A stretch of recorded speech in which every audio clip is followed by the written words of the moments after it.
Hi, I'm Peter Gould, co-creator, showrunner, and I wrote this episode. And the episode is 601. It's our season opener. And the title is Wine and Roses. And I am Kathryn Madsen. I am the ADR supervisor.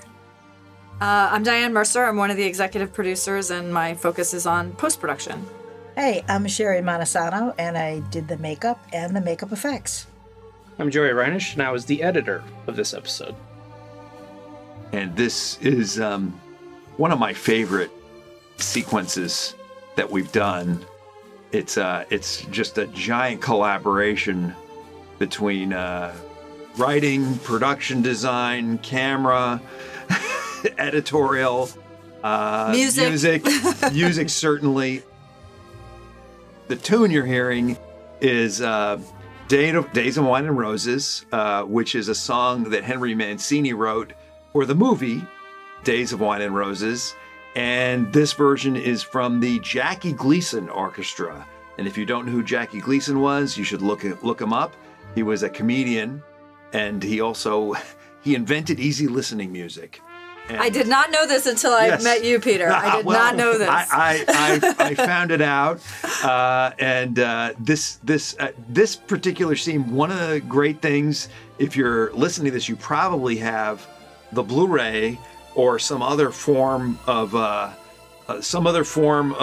distribution that will have extras. And one of the great extras is Michael Morris, who is the director of this episode, talking about this scene and going through it in great detail, because there's so much to talk about here. Well, this is sort of all departments on fire at this point, right? I mean, this part we're in here. This bathroom was built, right? This is a set. That's right. But the rest of this is a magnificent house that we somehow were able to find to become the perfect home for Saul Goodman. The first time we're ever seeing behind the curtain of Saul's life outside of the office, right? That's right. And the magnificent art department led by Denise Pizzini, and she did such a fantastic job building that set, but then also fixing up this house and making it Saul's house. And there's the Time Machine book, which of course comes into play at the end of the season, which is, hopefully it gives a feeling of unity. And this is all full of Easter eggs. I'm trying my best not to point them all out. Go ahead, point some out, Joey. I worked on the bonus feature you had mentioned. It's exhaustive. Michael goes through every single tiny piece of this teaser. There's so much in it. But this is more of a plug that you should watch that. And here comes my favorite transition. This is my favorite edit coming up right here. Yes. Joey, I love this edit. This is beautiful. Look at this. So cool. It comes out of the water, and there's the Cadillac. It's so good. And the dissolve kind of lingers, and so the water lingers over the caddy. It's just fantastic. When did you pick this song, Peter? This was pretty early on. I wrote this episode, so I sort of had it.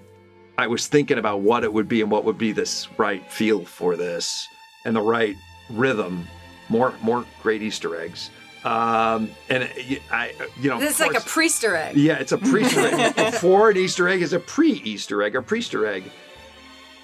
And, my thinking was that we talked a lot about the movie Days of Wine and Roses, which is a story of a marriage that's centered on addiction. We talked about that a lot for Jimmy and Kim. And this just it had the right... It's a lot of emotion, but it's also ironic. It just felt right to me. And so I played it for Michael. Unfortunately, he agreed. And our brilliant music team, led by Thomas Golbovic, was able to get rights to this. This, by the way, I'll just have to say it.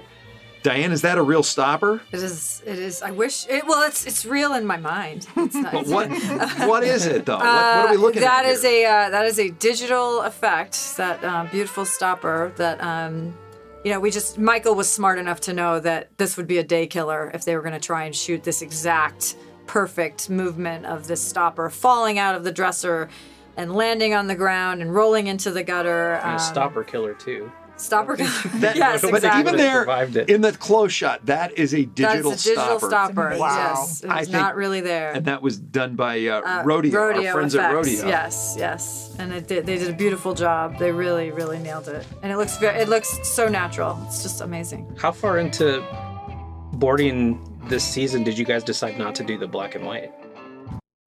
We knew pretty early that we This is going to be that we were going to go have Omaha be part of the later part of the season. Gotcha. So we decided let's mix it up. And there was actually the original teaser for this episode was a teaser that we had written for the end of last season, which was actually about Jimmy as a child. And then it seemed it was just about, it was not telling us anything that we didn't know already, and we were much more interested in this. Yeah, it's very cool. I will say, just that first shot you saw was one that I shot for the previous season, and then immediately we transitioned into this great work that Michael Morris did. So it's like 2 years difference between Yes. back-to-back shots of Exactly. Not sure. Mando. Exactly. So how much of a challenge Michael is Mando that, doesn't Cheri? change. I'm watching this and remembering what a challenge this was to make sure everything was seamlessly continuity perfect. And it After is. 2 It's looks perfect. great. Yeah. So many stills and photos, you know, Yes. screenshots, like all of that, right? I Yeah, mean, we didn't know it was going to be so long in between. We didn't know a pandemic was coming, but we were quite happy, and my whole team's continuity crazy, so we really tried our best. How do you make him look? So he's obviously been running all night. He's sweaty. What have you put onto Michael, or is that just is there more than just natural Michael there? Yeah, there definitely is. So what we did is we put some like remnants of dirt on him. He carried the scratches from running. And then what we use is vitamin E for sweat because it's really good for your skin. And also it stays. It will never come off till you wipe it off. So you don't have to keep like spraying people with water that evaporates. oh, that's so interesting. Yeah. And we messed up his eyes a little bit. We did a little redness around his eyes to make him look tired. Yeah. And like worn out. What do you do to get the redness? We use like a red pencil, and then we also use some colors that stay on your eyes. We gave him some dark circles, as you can see. Yeah. Just some lemon juice too. Yeah. Just We just Joey, I would not want you to do my makeup. No, thank you. it's effective. But Cheri, how do you? Is there a system that you have? Like there's that little scratch underneath one eye. How do you place that in exactly the same spot every time? So what we do is we kind of, like everyone's face has little, like maybe a freckle or a wrinkle or something like that. A little map. So we map it out on your real face. So like he has a little freckle there. So we map it out, and then we take measurements. And sometimes I make little exact pieces that I could just put on them and then color it.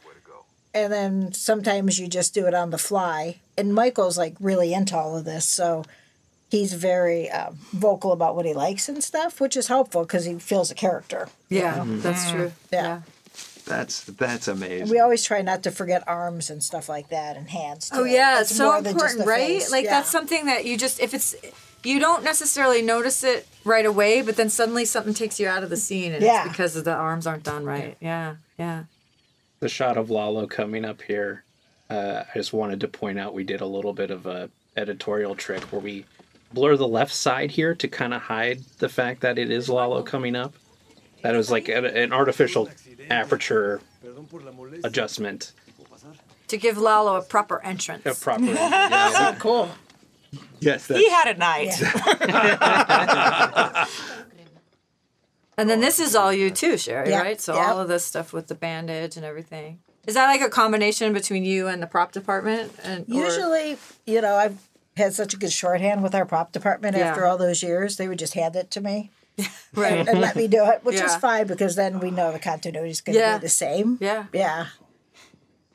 And Yeah, 'cause same. Sorry, go more again, shooting 2 years later, a scene that takes place immediately after Yes. this last scene. So it's Tony. I mean, the continuities. I mean, your department, but every department is just amazing. Thank you.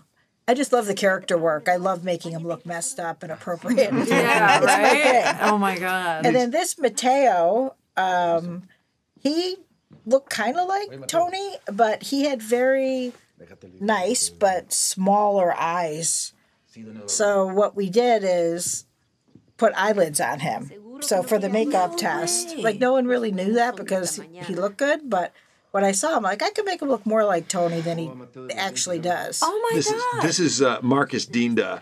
I hope I'm saying his name right. And he we had a long search to find someone who is this native Spanish speaker who also looked enough like Tony to be his double. Yeah. And he just did a wonderful job.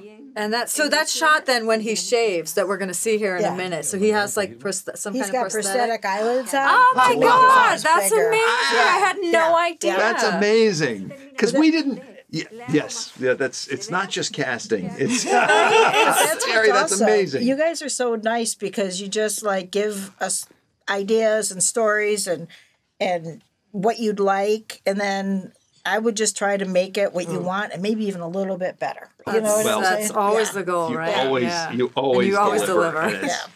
And how. This was one of my favorite scenes to read in the script because you kind of got every version of Lalo just in this couple minutes. So true. You got the charming, like you can see how these people love him, and then just like immediately he can turn into the psychopath version of himself. But you also see like he shows you that he doesn't really want to do this. He doesn't want to. He doesn't want to.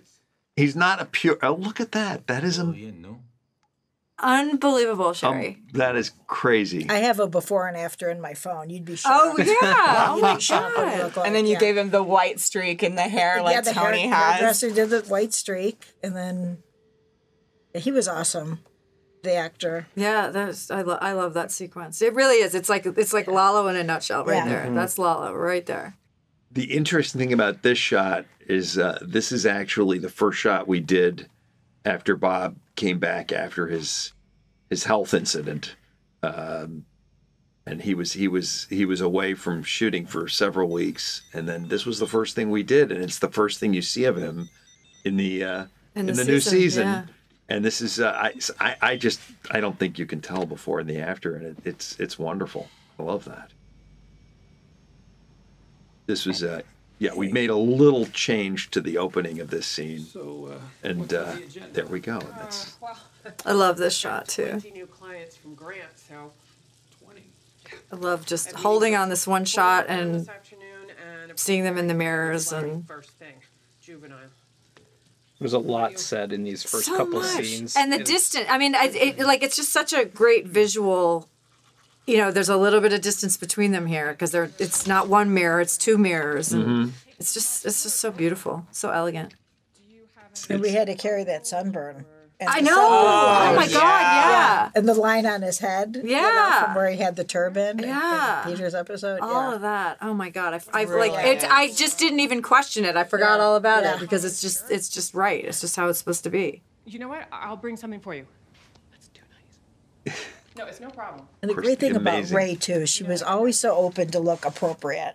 Like in the first scene, brushing her teeth, she had no makeup look. You know what I mean? Yeah. She never was an actress that always had to be like, I need all this. Yeah. Well, it's whatever was for the character. Well, what's the no makeup look? Does the no makeup look mean that means you just take a little vacation there? You don't have to do anything? Like, I'll be in the trailer. No. Yeah, it's just like real natural makeup. You just like make sure their skin looks pretty and do a couple secret things on their eyes, and they're not wearing any makeup. Yeah, it's just beautiful. And we have great DP and lighting and everything, so that also helps. Yeah.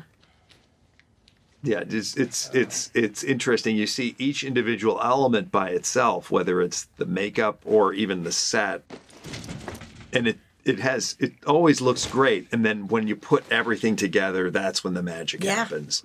It's on the set and with the lighting and the props and everything. And of course, the dialogue and the sound. And Kathryn, now it's your work here is kind of hard to talk about because it truly is pretty much invisible. Yeah. But why would you, if you were doing it, why do you have to cut the dialogue? Why is that different from cutting the picture? Why would you change the dialogue somewhere where you left the picture on? Why would I change the dialogue? Why would you change the dialogue track? Why do you have to edit dialogue? Oh, yes. So when they cut the picture, sometimes there will be noises that happen on a line, like a footstep, or maybe they've done an edit where someone is talking and you need the line clean. And so sometimes I'll go look through the other takes to find a similar read, and that way I can get rid of the noise that was on the line. Whenever I see an ant like this, I always think of yodeling. Yes, right? Oh, God. This, of course, is incredible. Well, and this is like not a real hand, right? Was this a I think prosthetic that's a real hand. Yeah. Oh, that is a real hand. That's a real hand. I know they did tests with like a Wow. prosthetic That's the hand. best ant actor I've ever seen, by the way. He was on point. He was on point. I know. There's no effects in the shot. Yeah, It's that's his hand. So I thought they did a prosthetic Yeah, arm so that you yeah. wouldn't move it. Okay. I think we did test it. On Yeah, a fake and then they hand decided gave that him. not Yeah. to. Yeah. Oh, Daniel and Elise. We love them so much. Yes, we do. And this all had to be recreated. But Kathryn, I think you're selling yourself a little short. One of the things that happens is that sometimes we'll have a take that we like. We like the picture, but there's a problem with the sound. Or there's an actor who does one line, and maybe we like another version of that line better in another take, and so we'll use the sound from one, or try to, and put it over the other. And those are all things that fall under your rubric, right? Yeah. What I try to do is make all of the dialogue sound smooth and of a piece, so that you are not taken out of the story at all. It's just very, very smooth. And sometimes, there are pieces from one take that transition into pieces of another. And Well, and it's also different microphones, right? different microphones. We always do. Our actors are always wearing wired remote mics that are hidden in their clothing. Yeah. And then there's also, there's a boom operator with a boom mic there. And they have a different sound to them. And sometimes the boom operator can't get close enough to get a good sound. So Kathryn really goes in and takes all the pieces from all the different recordings of the lines and puts them together and makes it so that you can't tell that it was recorded by a different piece of equipment, that it all sounds like you're there. Yes. It's an art form. And also there's another thing that Kathryn does, which is to shoot what we call ADR, which is dialogue that's replaced.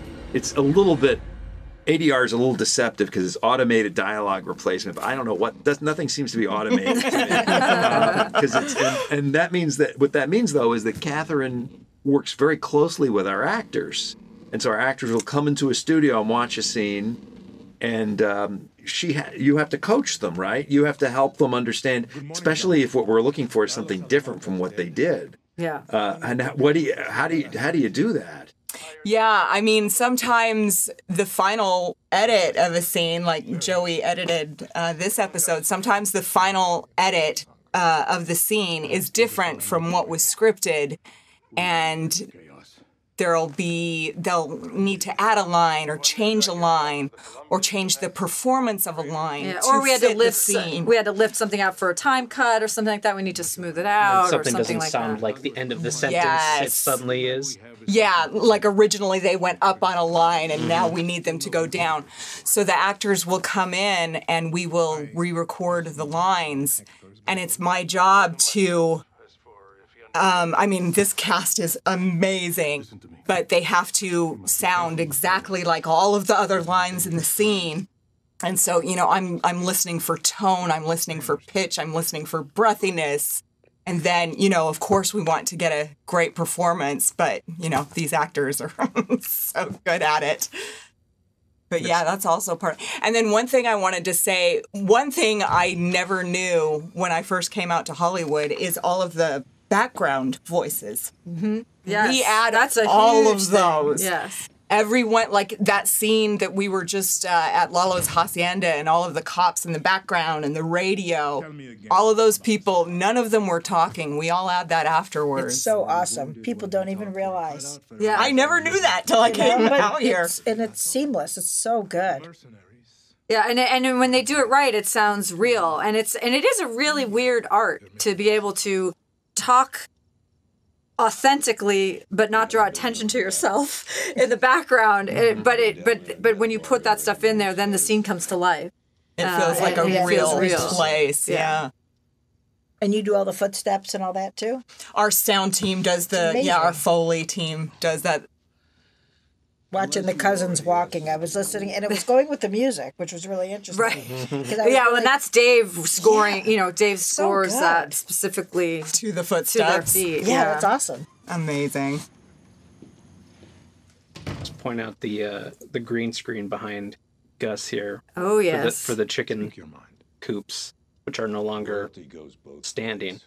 Is that correct? Yes. That is correct. Yeah, we no longer, this location has changed, and we no longer can shoot at the original chicken farm. So, in fact, the shot where Mike enters the scene, that was a visual effects shot. He was in front of a green screen. I know it's probably, in this era, one right here. So this was a green screen. In this era of Star Wars, it's not as impressive. Not as impressive, but it's awfully impressive when you see it actually happen. When you watch a scene that was shot in front of a green screen, and then you and that fact that falls into Kathryn's camp too, because it's the sound in some ways that really sells it just as much as the picture. Yeah, very much. I love that pause between Gus and Mike. These. I mean, of course, we're talking right past these. This incredible shot performance. These incredible actors, and hopefully all of you listening to this have watched the episode and know what an incredible work these guys did. And it was important to us that Mike. There's still some static between Mike and Gus. Mike is not. He's not Gus's carefree sidekick, that's for sure. This is a really fun scene. I love this scene. This was, I recall, I don't know why, and everybody did a great job, but the way I remember it, Joey, and look at that tan, toasting. And this is so fun. Nigel Gibbs and Sada. I don't think I'm going to pronounce her last name right, but they're both great. And I remember, Joey, this took a little bit of work getting this scene to play the way it does. Deceptively tricky, and it, like you said, it wasn't because anything went wrong or anything. We did a couple line lifts just for brevity to get to like the main beats of the scene we wanted to hit. But there's a lot of tiny little tricks happening in this location. Split screens or playing lines from other parts of the scene earlier on backs of heads, like right there between the DA and the detective. Some of those shots are completely different takes, just to try and condense some of these moments down. And it was, I remember our last pass through this, I was, okay, we're going to go look through that scene, but we have to be very careful because it is a house of cards. And if we touch anything wrong, the whole scene is going to fall apart. I think a lot of it has to do with, the previous scene, the one that we just saw with Mike and Gus, is so slow, and there are all these wonderful pauses. And I think we felt that this scene should just be a wall of words, that everybody should be talking, should be like a Frank Capra movie. Everybody should be talking super, super fast. And, that's one of the things that editing can do, is to accelerate a rhythm. And of course, everybody's great. And Bob getting back into the lawyering after being out in the desert and all that stuff. True. Yeah, Jimmy's still got PTSD at this point. He's not feeling himself. And look, he just made the slip of a lifetime. Yeah. So good. It's just so good the way that's played by both of them, by both of these actors. It's so good. And now that I'm watching it with Cheri in the room, I'm seeing all the little thhes that she's done. That you've done peeling skin. All the little peeling skin. Yeah. We're watching on a bigger screen than I'm used to, also, and it just adds so much. And I think I actually had a line early in that got cut. I think we might have shot it where another lawyer says to him something like, you got too much sun. That's right. He says it's called a healthy tan. Look into it. And, we just didn't. Yeah. It just was. We have to cut these things a little shorter sometimes. I just want to call out Marshall Adams. Yes. Oh my goodness. This scene is is so just pretty. one of the most beautiful scenes.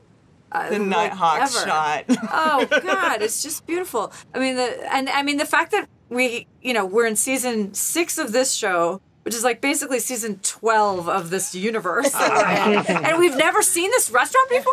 I mean, and it's beautiful and it's perfect, and I love the neon sign and the warmth of this place, and this shot is one of my favorites. He's a big favorite ever. for all of us. I yes. mean, this is the whole show right here.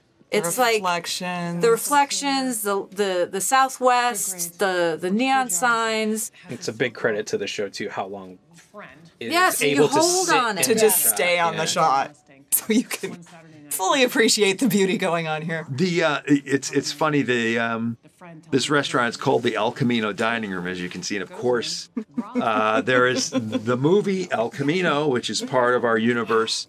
And when we picked the location, I was asked, do you want to change the name of it so it doesn't seem like an in-joke? And I said, no. But we did not put up that sign. It's just that's the real name of the real I'm glad place. you didn't change it. It's just, I mean, I think I love it for the future. It's cool, right? yeah. Me too. It's just great. Me too. Defense from out of state if you can. Something that you don't think about in a scene like this when you're watching, or at least I don't, unless I'm working on it, is the fact that there's source music, there's background music in all these scenes. And Thomas Goblovic, of course, is our music supervisor. And it's just very tricky for these dialogue scenes to find a good piece of music that doesn't sound like it's trying to be part of the scene, that it just sounds like it just happened to be there. It's actually surprisingly difficult. But Thomas does a fantastic job. And he gives, there's no but. He gives us many, many choices. And they're usually the first one of the first 3 is just bang on, and it's but it is tricky, and it's tricky how high to play it. I love this. This is actually one of my favorite scenes in the show. I mean, we've in time now in our lives right now, we have just finished episode 13, and so now I'm seeing this one again for the first time in a very long time, and. I'm watching this scene, knowing what happens later in the season. This is what was lost. The beginning. That's right. Was this Kim was lost. This Kim who, was fighting the fight for these people who really needed her. And wow, it's just like amazing to see this Kim again. And if either one of them had been 100% honest with themselves and with each other, nothing that follows would have happened. It's this scene. Because if he had really said, I don't think we should do this Howard thing, she would have backed off. Or if she had said, I want to do this because I'm worried I'm going to lose you if we don't. Or we're going to break up if we don't keep doing this. It's to me, that's not to give too much away, but if people are listening to commentary, they should have watched the show already. You get all. But I think it is tragic, but it's tragic. To me, this particular scene actually is a turning point for the whole series, because it really would have gone differently if either one of them had said something slightly different here. Yeah. And it's God, they're so good. What hits me is that you see that Kim actually had a lot of influence on Saul Goodman, like with the flashy car and the office, and I loved that. Here we are. Yeah, you can hear from everybody on this commentary track how emotionally invested we are in these characters. And I think that's kind of important. There's nothing cold or technical about anything that goes on. It's all about the story. And to Kathryn's point, all the Saul stuff that Kim kind of seeds as we go, it just makes everything about Saul later so much sadder. Right? It's all the true. the funny lawyer scenes where he's just being Saul Goodman. It's just Makes it such a bummer. So thanks, Peter. Thanks. Well, yeah. Even when I saw the show, for the first time with the Days of Wine and Roses, it brought a tear to my eye. I'm like, this is so appropriate for this whole season. It's just like... Yeah, it really was the perfect song really to start this off. Yeah. And you see the change in Kim, because originally when he says, I'm going to be Saul Goodman, and she's like, I don't see it. But now she's... No, you need an office. And you don't drive a car like that. You like need you something really flashy see the change and in American her made. in this scene. Yeah, it's... And I can't say enough about how great Michael Morris is and what a wonderful director he is. Truly. How sensitive he is. And an episode like this calls for a director to do, these very intimate dialogue scenes, and also there's action, and there's all this crazy stuff going on, and he just brings it on everything. Got a piece of trivia coming up here. Yes. These cars. Yes. There was only one car driving over top of this. What? Tunnel. So another one of those cars is from a different take. How's that possible? Just magic. It is magic. Morris, when we were working on it, it's like, let's make this a little more threatening. Let's use another car. And we did the experiment in the room, and it worked way better than we were expecting. And it just kind of stayed. It works great, and you just have no idea. And this is our introduction to this motel. Very important motel. Which there's more discussion of this motel in the next commentary track. But I will say, it's an interesting thing, because this is a motel. It gets introduced in this episode. It plays really big in the next one. Denise Pizzini did a wonderful job with this, and also Marshall Adams, our DP. He's purposely using different color temperature lights with different color temperature to add these little kicks. And it's just fantastic. There's nothing overtly threatening, but all of it feels bad. The entire place, you don't know why. Yeah. And this is Michael's little David Lynch moment. It really is. Yeah. I just love it. But this was an empty room when Denise and her team came in. Wow. That's unbelievable. This is all Denise and Ashley Marsh, our set decorator, who just did amazing work this season. Yeah. Incredible. Like the old cigarette machine there. Well, even like that phone message book. Yes. Like, I mean, yeah. my first job in the business was as a receptionist, on a TV show, and like I had those books. Like everything was in those message books, and now people don't even know what they are. But it's just perfect. Well, we know, and that's why we have occasionally dial phones on the show, and it's like the Museum of Ancient Technology and Procedures. And even the color palettes and the aging. Yes. And everything is just perfect. All of that. It really is. It's so proud of. I mean, you're looking at the work of a team that's really hitting on all cylinders. And having said that, this is also a team that, at least together, this is our first COVID episode. Yes. And so, that created a lot of overhead and a lot of difficulty. I love the look of this place. It's just And wonderful. this is a set. This was built to sort of match to the real hotel, and I'm sure that this is discussed in the next commentary as well. But this was all, obviously Michael needed certain things, Vince needed certain things. The two different scripts called for different things, and they had to find something that would work for both of them. So it's definitely a collaboration across the two episodes. It's a really nice set, and of course, geographically, because of the next episode, we had to be sure there was only one way One in, exit. one way in and out. So that was kind of important. Or Nacho has got everyone after him now. He's got really- the cartel. He's got the That federales. one, Nacho. I remember seeing the discussions on as these first couple were airing. It's like every Nacho scene, I just feel like something bad is going to happen. I'm very stressed. Waiting for it. Yeah, you're waiting for it.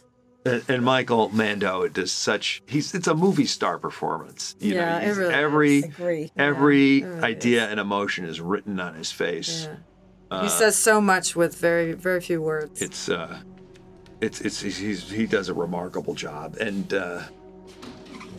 it's a very cinematic piece of acting. It's just, you know, it's so subtle, and every little thought is right there.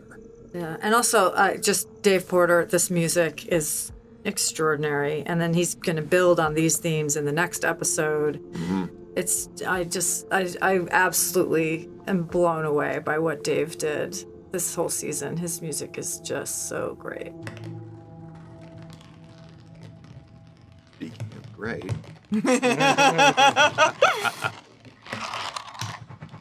Makes me want to get some marbles. This scene was originally written to be an exterior night scene with a swing set, and something had to give in our schedule. That's and right. Also, I forgot all about that. We had this young woman who can't keep a child actor up too late, and so I, after a lot of beating my head against the wall, I rewrote it, and I'm really happy the way it came out, because we didn't have this these little moments between Kaylee and Mike actually didn't exist in the original script. In the original script, she was more or less just on a swing and kind of begging to stay on the swing longer, and so it was a little bit. This is just a little bit more.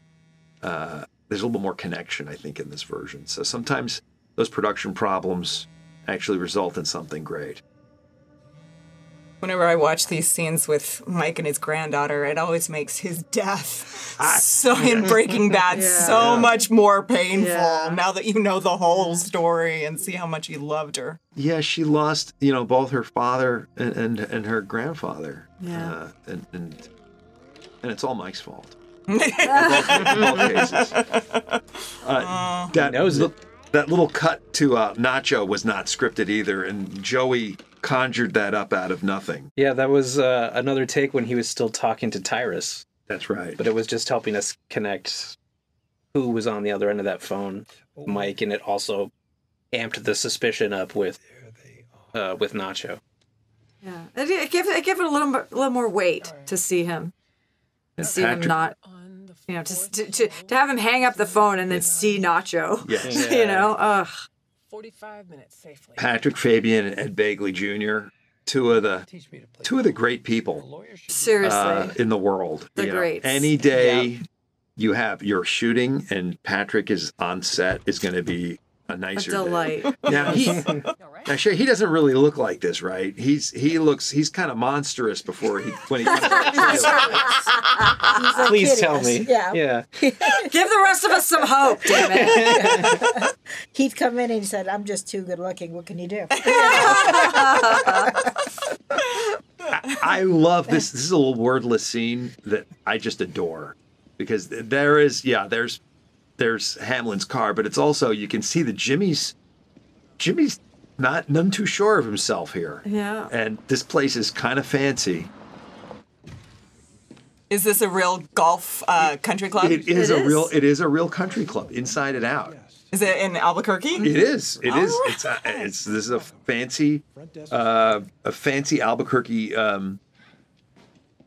country club. And coming up is James Urbaniak playing Norm Wakely. So good. And he's somebody, I think we're all huge fans of his, and we were so happy that he came in to do this sequence. He's great. He's just wonderful.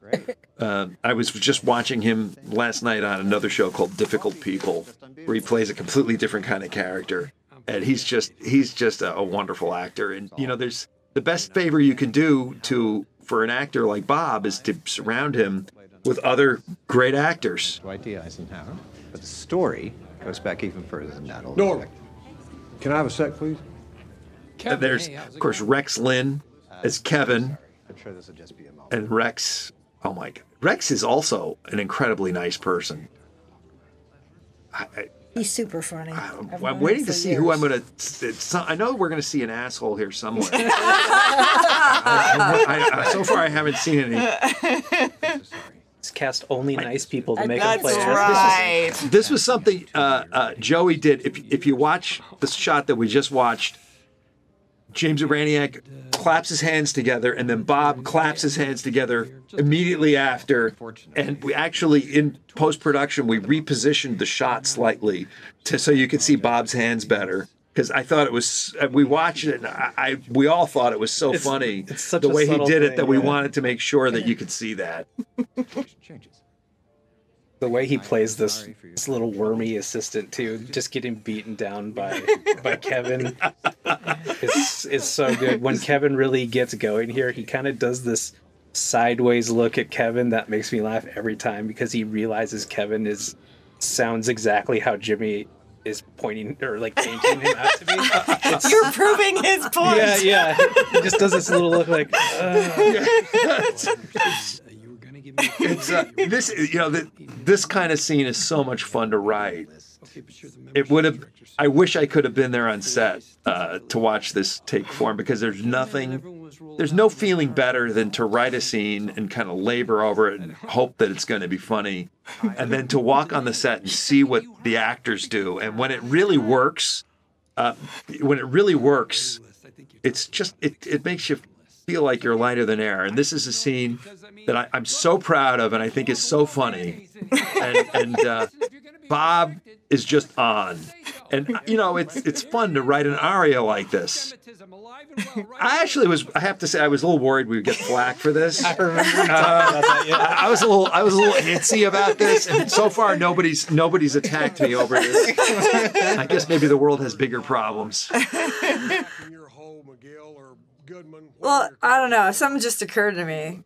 I think we're now allowed to blame Kevin for everything that happened later because Bob was gonna leave. It's all Kevin's fault. It's all Kevin's fault. I mean, Bob was gonna, Jimmy was gonna leave, and Kevin just pushed his buttons and he brought out the inner Saul. And I'm not going to let that guy win. I think you're right. It's a little bit like Popeye spinach. To have Kevin show up. Yeah, I mean this is the inciting incident right here. That is okay. Your script analysis is flawless as usual. So it's basically Kevin's fault. It's Kevin's fault. Everything goes the way it does. Without Kevin, there's no Saul Goodman. Well, that's right. There's no Howard lives. Jimmy and Kim are Kim still... stays. There's no Saul Goodman. Walter White gets killed in inside of a month. Yep. Thanks, Kevin.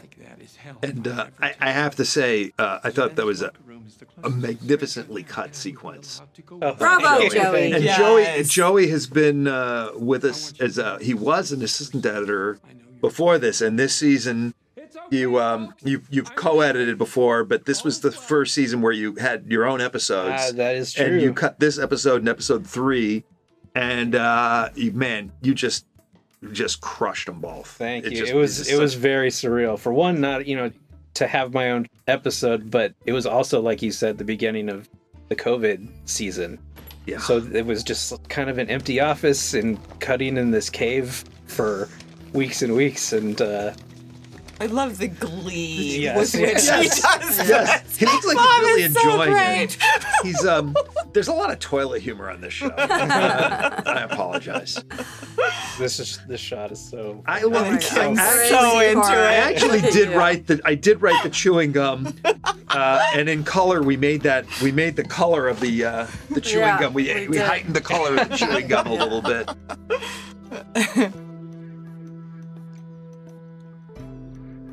I guess it was because I didn't think it was realistic for her to have a little tub of popcorn. Actually, and you know what? I just had another. This is a little like that Lalo moment, right? When Lalo is sitting there watching Nacho jump over the Yes. parkour over the hotel. Yeah, a little bit of sadistic pleasure. Yeah. It's nothing I did, but one of your toys. Boy, he swears to lies really fast. Can't miss it. No problem. This sequence was again. This is a real locker room, but it did not look this luxe. I will say. In fact, when I saw the location photos, I thought this is never going to work because it needed. It's a nice place, I'm sure, but it needed a little bit of an update. And Denise and her art directors did just such an incredible job. Again, well, he could have turned away right here. Right, he could have. I'm just going to say. So it's Howard's fault. Yeah. We did, in the writer's room, and as I wrote the script, I didn't know what the geography of this place was going to be. I didn't know where he was going to hide. We had the idea of him hiding inside a locker, and then I settled in the script on him hiding on top of a locker. But then we saw this location. He's not going to be able to hide on top of a locker. That's not going to work. And so we were in a production meeting on Zoom, and Michael Morris said, well, what if he strips off his clothes? and Vince and I both laughed our asses off, frankly. And I just think it was such a wonderful idea, and it works so well. And this is all one shot, of course. Mm-hmm. And then there he is. He always looks like Terry Jones in Monty Python to me, playing the organ. And Joey also repositioned this shot slightly to get more of Bob's keister. You got it. Howard? What? So Ed good. plays this so well. These just guys are right, so yeah. funny. But this is This can't be. Ed Begley has such wonderful timing. Yeah. Oh, and this right here. Like, it's going to take 7 more episodes to pay off. That's true. But it all starts right here. That takes a lot of nerve. And that look, I mean, it's just, you guys are definitely playing the long game. It's the reason we have the nerve to do it is because the audience They have allowed us to. The audience has come Absolutely for us, and they've always watched so carefully. We have very, very smart viewers. They're the best. Every time I've been concerned that something was going to go by, they always get it. They always get it. Yes. I'll tell you later. Here they come. Did they find it? Yes. I love Bond's performance here. What if they figure out it's The way he stretches at that S. Yeah, his little nuances. He loves it are so already. good. Well, they've Back switched. into it. They've switched positions now. They She's have. the one who's She's bored. not sure. They and take he's- turns. And now he's really into it. Yeah. because he's back in the game. too subtle. Nope. Not too subtle. Perfect. Oh my Look at that. goodness. This is a visual effect. Yeah, this is actually... That's amazing. It's actually a still photo. It's not even footage. It's a still photo. There's a tiny bit of footage on the top of that truck. Yes, there Yes, is they shot footage him of on the Lalo. truck. We actually did shoot a plate of Lalo in the back of the truck. But yeah, we had Rodeo designed that to blend in with the rest of this It looks so good. footage, and it looks really good. The real reason for that was we tried just cutting from Bob straight to Lalo, and it was good, but it just always felt to me like you wanted it going face to face. Just didn't feel quite right. It felt like we wanted something else as a transition. A reset. And, Well, and it, because it's like if it Diane was made if it their happen. stories were immediately connected at this point, it would make more sense. But they're still on separate tracks right now. Their worlds have not quite collided yet. So yeah, it was nice to have that little breath in there. How close was that camera to Tony's face when he's Well, that How close shot, is that to him? shot's actually that's a process shot. the first shot of his Tony- eyes? the First first shot, shot of the Tony. first shot of Kill Tony's eyes. shot. Yeah, he's. I'm not sure how close the camera was. Probably not that close. I'm sure they used a lens, but that got close. But like what's behind him is actually rear projection in that shot. Oh wow. Marshall will do that occasionally for a shot like that, where it's just too difficult to put the camera and Tony in the back of the truck. So they just did like a poor man's process where we sent them a clip from of a plate that they shot, and he put it behind him in an LED screen. You have Wow. no idea. Yeah. These two guys, Anthony Bonaventura and Derek Russo, are both great.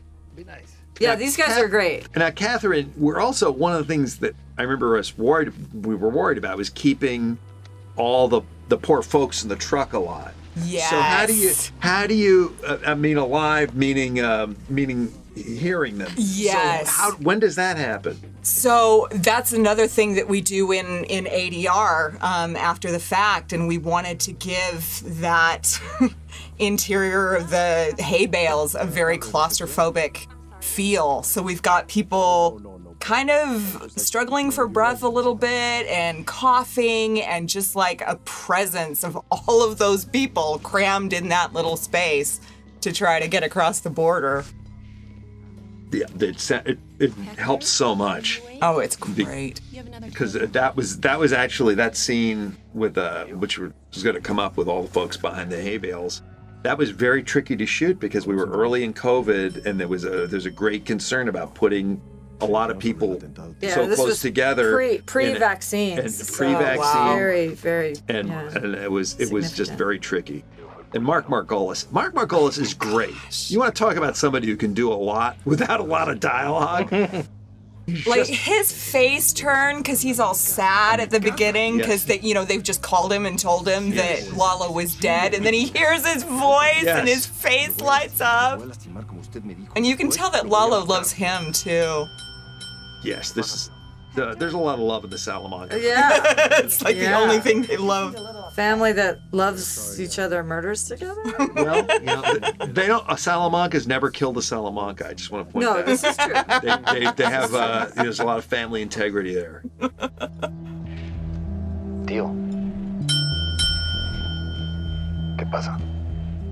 And this was a very tricky scene too, because as originally written, Lalo was writing everything out with a stick in the sand, which sounded good in theory, but it didn't really work out that well. So we shot a few pickups. That was my dumb idea, and that's exactly the kind of idea. If we hadn't been in a COVID situation, I might have been on the set, and we probably could have changed it right then. But it's COVID has caused us a lot of problems, and that's one of them. But I love the way this plays. It's very intricately cut because we're trying to speed up spelling out, jumping up. Yes. And Dave's music makes a big difference. Oh God, this music! I love this music. Tony Dalton's such a star. Yes, he is. I only got to work with him once this season, and it was on this episode, but oh my goodness, he is so great. Yeah, he's this character. You can't even imagine any other actor playing this part. We just loved him so much. Yeah. And he's more charming even in person. Yeah. He's not a sociopath. Yeah. That's not fair. Yeah. And then Mark Margolis is such a funny man in real life. I know, right? Like He's so just not so Hector. crazy. Oh my God. I changed my mind. I'm not going. He's a raconteur. He's a He storyteller. is, yes. So sarcastic and dry and funny. Right, yeah. We loved him so much. All of the cast was. And that makes such a huge difference. Oh, and there's, Yeah. again, the continuity of all these scars, these scrapes on his face. Thank you. Like here, we have them just like breathing, and they're so claustrophobic in here. And these folks do such a great job. Didn't they do wonderful? Yeah, they really did. They all did great. This is Michael Morris, and also the first assistant director usually has a lot to do with directing folks like this, and it's Rich Sickler in this case, and he is a remarkable person, and loves people and loves working with them, which is not true of everybody. These little bursts of violence from Lalo, you always kind of forget when he's being charming for long stretches how quick he can do stuff like this. So it's great to see these reminders that this is a very scary guy who is now on this collision course with our characters this season. In this particular scene, he's like a very violent Robin Hood type. No, it's true. He only does it when he really has to. When he has to, but it doesn't take a lot of convincing. No, that's true. And we purposely kept the actual mayhem off screen. Yes. I always love that you do that. You never show the actual violence on screen, but it's in your head. Well, you imagine it. I think we were keeping our powder dry for the next episode where there's a lot more, There's a bit of bang bang. The next two, really. Yes, it's true. Boy, what a great episode! Great season opener, I think. Yes, Peter, it's so great. good, Peter. Really, I love it. You guys did such a wonderful job. I'm So so proud to working with all of you, and I'm especially proud of being part of Joey's ascent to the top of show business. I appreciate it. Thank you. Remember me, Joey. Remember all of us. Absolutely. Thank you guys for listening. Thank you. Thank you.